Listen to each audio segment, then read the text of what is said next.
ये कहानी है अंबा की, महाभारत की सबसे शक्तिशाली और दुखद कहानियों में से एक। तो चलिए देखते हैं कि कैसे एक राजकुमारी की उम्मीद बदले की आग बन गई।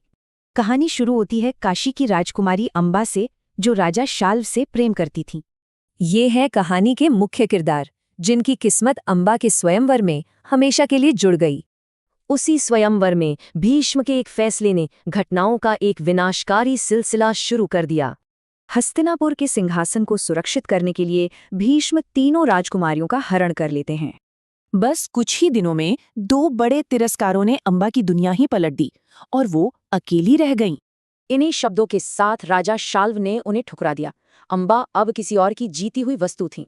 अपमान और दुख से भरी अंबा को अपनी इस हालत का सिर्फ एक ही जिम्मेदार दिखा, भीष्म। अंबा ने न्याय मांगा, पर भीष्म अपनी प्रतिज्ञा से बंधे थे। यही वो टकराव था जिसका कोई हल नहीं था। जब न्याय के सारे रास्ते बंद हो गए तो अंबा के दिल में सिर्फ प्रतिशोध की आग जली। अब उनका लक्ष्य प्रेम या विवाह नहीं, सिर्फ एक प्रतिज्ञा थी, भीष्म की मृत्यु का कारण बनना। अपनी इस असंभव प्रतिज्ञा को पूरा करने के लिए अंबा ने कठोर तपस्या का मार्ग चुना। और भगवान शिव ने उन्हें वरदान दिया, अगले जन्म में वो भीष्म के पतन का कारण बनेंगी।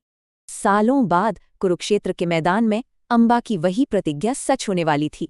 और यही दो शक्तिशाली प्रतिज्ञाएं आपस में टकराएं, जिससे भीष्म का भाग्य तय हो गया। शिखंडी को ढाल बनाकर ही अर्जुन ने उस अजेय योद्धा को बाणों से परास्त कर दिया। और इस तरह अंबा की वो प्रतिज्ञा जो जन्मों तक चली, आखिरकार पूरी हुई। तो अंबा की इस कहानी की विरासत आखिर क्या है? अंबा की कहानी बताती है कि कैसे अन्याय एक इंसान को नियति का हथियार बना सकता है। पर आखिर में एक सवाल रह जाता है, क्या ये न्याय था या सिर्फ प्रतिशोध?